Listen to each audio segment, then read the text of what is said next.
তাহলে শেষমেশ আমরা সোনাখালি পৌঁছে গেলাম। সাথে দাদা আছে শিলিগুড়ি মিউনিসিপ্যাল কর্পোরেশন থেকে, আরও আমাদের সবাই সহযোগীরা যারা মানে সহযোগী বলছি মানে যারা সাথে যাচ্ছে যারা, তারা সব বেশিরভাগই মিউনিসিপ্যাল কর্পোরেশনে চাকরি করে। তো আজকের ট্রিপটা দারুণ হবে, দাদার সাথে আছে, আপনার সাথে থাকুন, দেখাবো আরও অনেক কিছু। চেষ্টা করবো যাতে সুন্দরবনের বাঘ মামাকে দেখতে পাই, দেখা যাক কপালে থাকে তো দেখতে পাবো। এই ধরনের এখানে লঞ্চগুলোতে প্যাকেজ ট্যুরে আপনারা যেতে পারবেন। সব লিঙ্ক আমি ডিটেলস ডেসক্রিপশনে দিয়ে দেবো, সাথে থাকুন।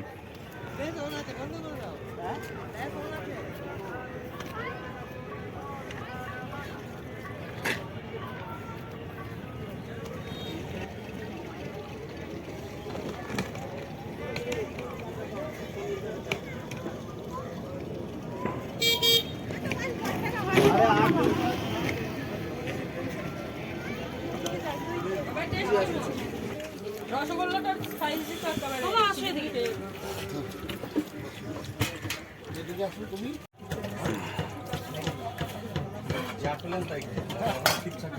না বলতে হবে তাহলে ঠান্ডা হয়ে গেছে। খাওয়ার দিকটা কোনো জিনিস কম। হ্যাঁ হ্যাঁ এদিকে বসো না, কত টাকা আছে হাতে নিয়ে খাইতে লাগবে। নিয়ে নি চাটনি লিঙ্কগুলো সবাই হ্যাঁ লিঙ্কটা দিয়ে দেবো 100%। বন্ধুরা আমাদের জার্নি আজকে থেকে স্টার্ট। আমরা শিয়ালদা থেকে ক্যানিং চলে আসলাম। ক্যানিং স্টেশন থেকে বের হতেই যে ট্রাভেল এজেন্সি ছিল তারা আমাদেরকে এখানে নিয়ে এলো সোনাখালি।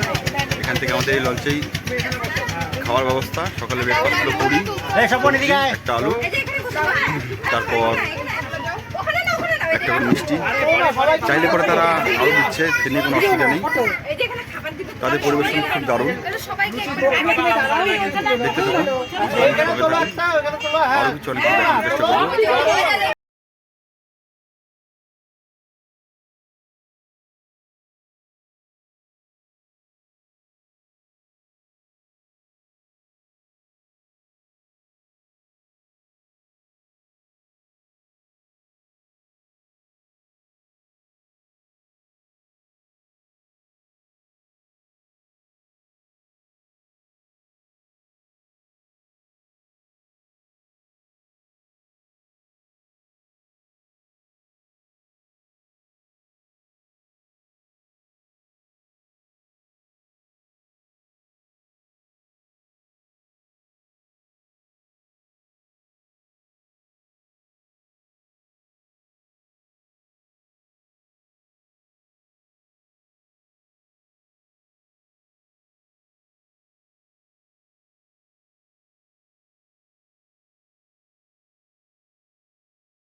পেয়েছি এখানে।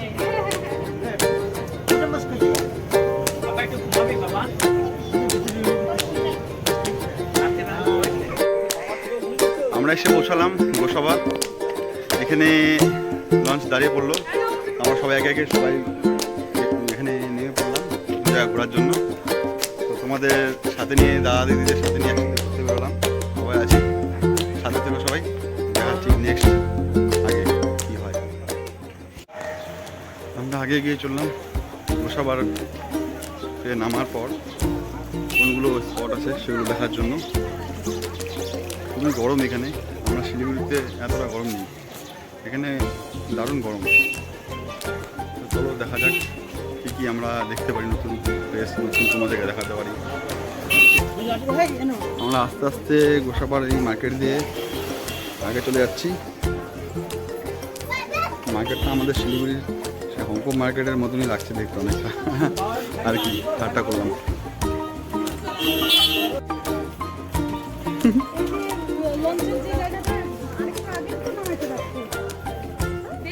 আমরা মনে হয় মোটামুটি প্লেসে চলে এসেছি, বুঝতে পারছি না কোন প্লেস, গাইড আগে গেছে। সবার হাঁটতে অবস্থা খারাপ, দিদি হাঁটতে বলছে আর হাঁটা যাচ্ছে না। হ্যাঁ, উনার বক্তব্যটা শুনে নি, হাঁটা যাচ্ছে না, তার মধ্যে খুব রোদ, খুব গরম এই জায়গাটাতে। ভীষণ গরম। আমরা নর্থ বেঙ্গলতে যারা এসেছি এখানে, তাদের এখানে সচরাচর গরমটাই লাগার কথা, কেননা এই জায়গাটাতে ভালোই ওয়েদারটা গরম। আমাদের যেখানে ওখানে যেমন ঠান্ডা পড়ে গেছে, এটা হচ্ছে নভেম্বর মাস। আমরা যাচ্ছি আস্তে আস্তে এগিয়ে আগের দিকে।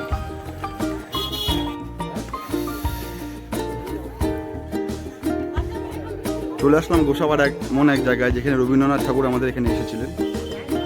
এখানে রবীন্দ্রনাথ ঠাকুর এসে 2 দিন থেকেছিলেন এই বাংলোতে। এখানে সেটা পরে দেখাচ্ছি। রবীন্দ্রনাথ ঠাকুরের মূর্তি বানানো আছে এখানে, আর এখানে সেই রবীন্দ্রনাথের একটি মূর্তি বানানো রয়েছে।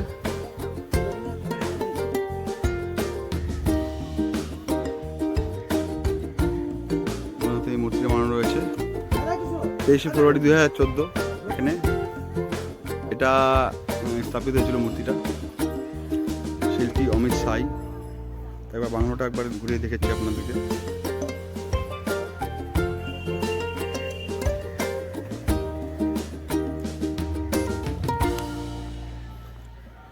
এই বাংলোতেই রবীন্দ্রনাথ ঠাকুর এসে উঠেছিলেন।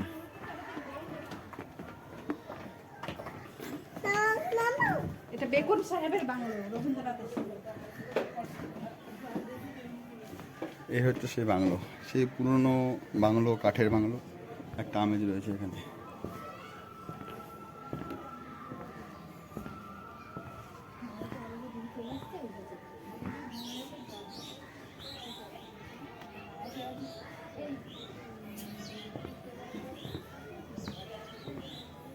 আর সেমন কিছু এখানে নেই দেখার মতো, জাস্ট বাংলোটায় রয়েছে একটা, মানে আমাদের রবীন্দ্রনাথ ঠাকুরের একটা স্মৃতি, যেখানে রবীন্দ্রনাথ ঠাকুর এসেছিল। গোসাবা নামক এই জায়গাতে রবীন্দ্রনাথ ঠাকুর এসে 2 দিন ছিল। এটা একটা বাংলো যেখানে রবীন্দ্রনাথ ঠাকুর এসে উঠেছিল 2 দিনের জন্য।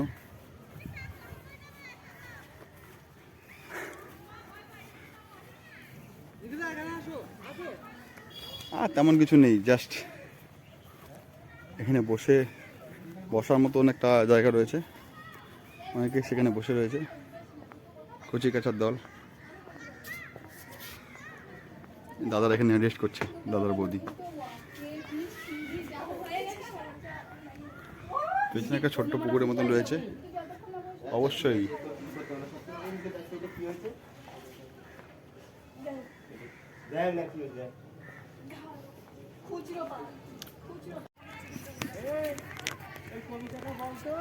এখানে সবাই রয়েছে,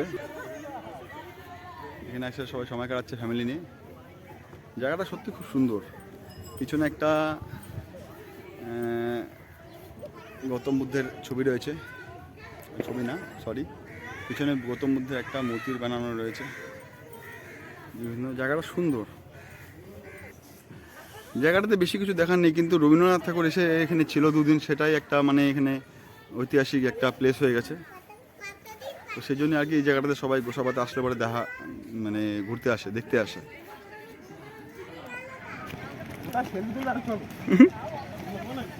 তো এখানে আমরা সবাই যাচ্ছি এখন সেই গোসাবা থেকে রিটার্ন।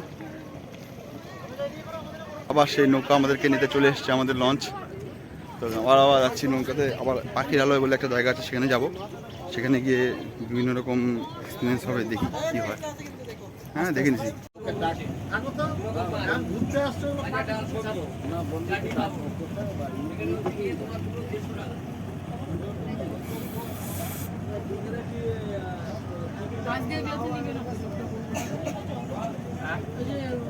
টাইগারের যে এরিয়া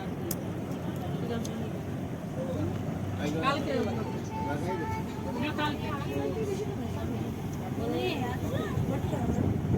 আবার আসবো একই জায়গায়। বাপি কো বাপি এই দেব দেবু বাপি কোথায়? তুই বাপির সাথে ভাত খাস না?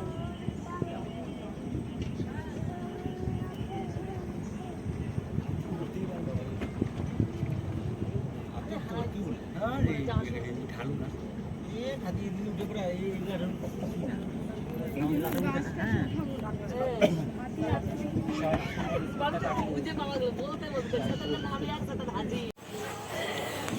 সন্ধ্যার সময় ঘুরে এসে কি খাচ্ছি আমরা এখন?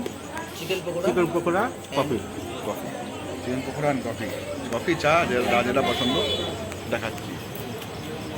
সবাই চিকেন পকোড়া, কফি খাওয়া স্টার্ট করে দিয়েছে। আমি একটু রিয়ার ক্যামেরা দিয়ে দেখাচ্ছি। আমাদের মোটামুটি সবাই বসে পড়েছে চিকেন পকোড়া নিয়ে। সবাই পকোড়া খাওয়াতে ব্যস্ত।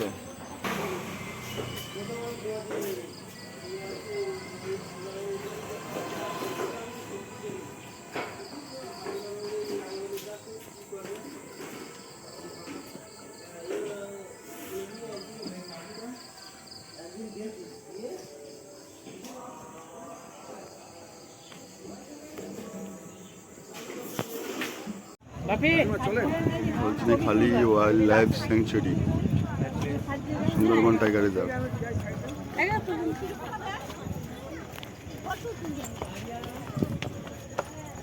মামা আবার কিনে দেবো কোলে নিবে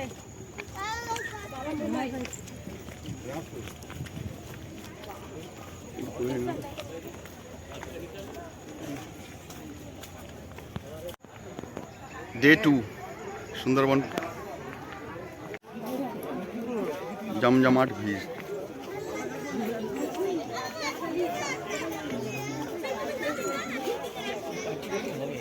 ওইগুলো কুমির মনে হয়, কচ্ছপ টচ্ছপ আছে। বাবা চলো কুমির দেখি, কুমির কুমির আরে কুমির এখানে কুমির নেই নাকি? ও কচ্ছপের কথা, সেই কচ্ছপ অবশ্যই ছোটটা উঠতেছে আসে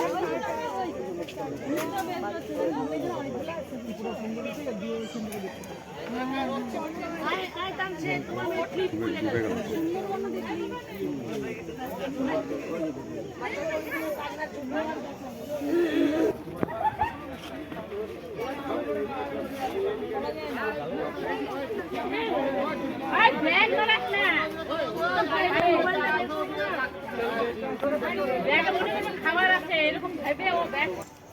পশ্চিমবঙ্গ বন উন্নয়ন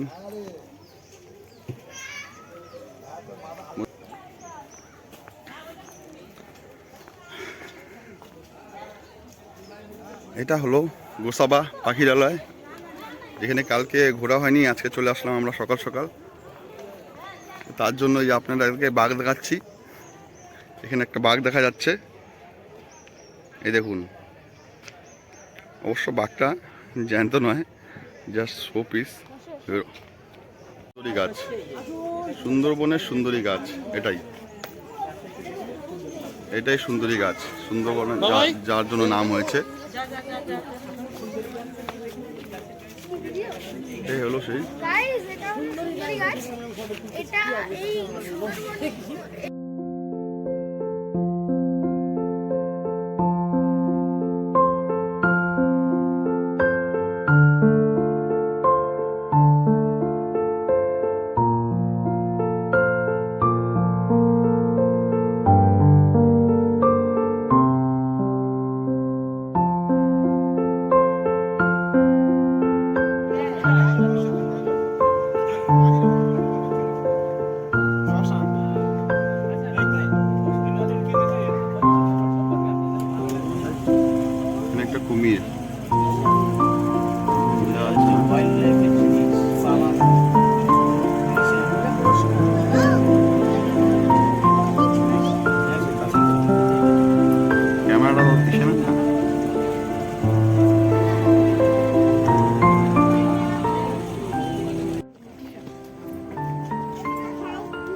রেড কালার, লাল কাঁকড়া। ইয়েলো আছে, ইয়েলো আছে।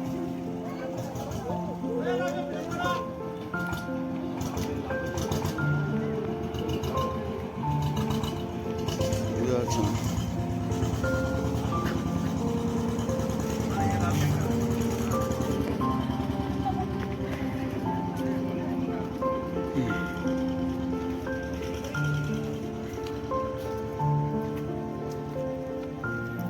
এক কিলোমিটারের বেশি। চশমাটা শোনা পড়বো?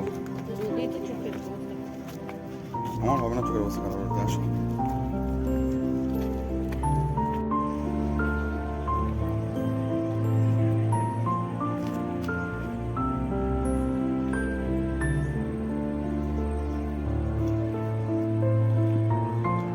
আমরা এদিকে যাচ্ছি এখন দুবাকি যে ক্যাম্প রয়েছে সেখানে অনেক কিছু দেখার আছে, তো তোমাদেরকে দেখাবো সেখানে কি দেখা যায়। এবং এখানে আধা কিলোমিটারের মতন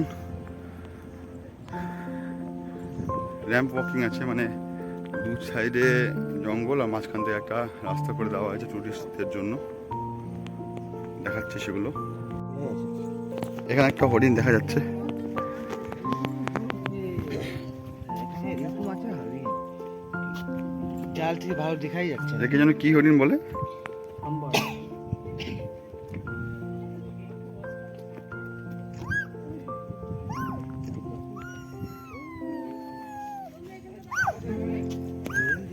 চলো। না, আগে ওয়াচ টাওয়ার ছিল, কিন্তু 2009 যখন আয়লা হয়েছিল, আয়লাতে সেই সময় ভেঙে গিয়েছিল, যার ফলে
তারপর দেখতে দেখতে কেটে গেল এই 3টে দিন সেই সুন্দরবনের মাঝে। কিছু স্মৃতি তুলে ধরলাম এই ছবির মাধ্যমে।